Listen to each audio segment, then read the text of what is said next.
तर शेतकरी मित्रांनो, आजच्या व्हिडिओमध्ये आपण जाणून घेणार आहोत की अशा कोणत्या सोयाबीनच्या टॉप 5 व्हरायटी आहे की ज्याची या सीझनला तुम्ही पेरणी करू शकता व ज्यातून तुम्हाला चांगलं भरघोस उत्पादन मिळणार आहे व त्या व्हरायटीज रोगाला देखील कमी बळी पडणार आहे।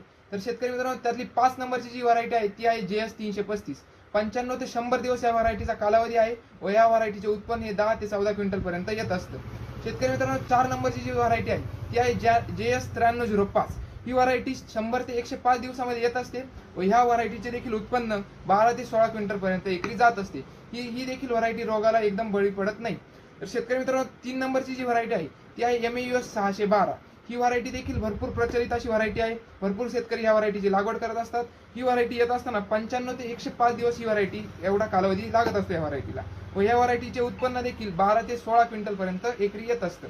शेतकरी मित्रांनो, 2 नंबरची जी व्हरायटी आहे ती म्हणजे KDS 992। फुले दुर्वा या नावाने ही व्हरायटी प्रचलित आहे। बरेच शेतकरी मित्रांनी गेल्या वर्षी देखील या व्हरायटीची लागवड केली होती व त्यातून त्यांनी भरघोस असं उत्पादन घेतलेलं आहे।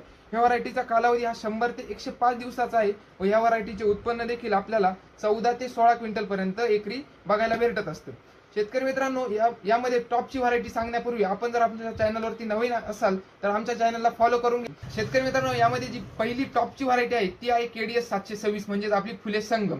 शेतकरी मित्रांनो, महात्मा फुले कृषी विद्यापीठाची व्हरायटी आहे। रिसर्च असा वाण आहे। याचं उत्पादन हे सर्वात जास्त येत असतं। याचा तर हा वाण जो आहे हा थोडासा जास्त कालावधीचा वाण आहे। 105 ते 115 दिवसाचा याला कालावधी लागतो, पण उत्पादनाच्या बाबतीत हा सगळ्यात टॉपला असलेला वाण आहे। महाराष्ट्रात सर्वात जास्त केला जाणारा हा वाण आहे।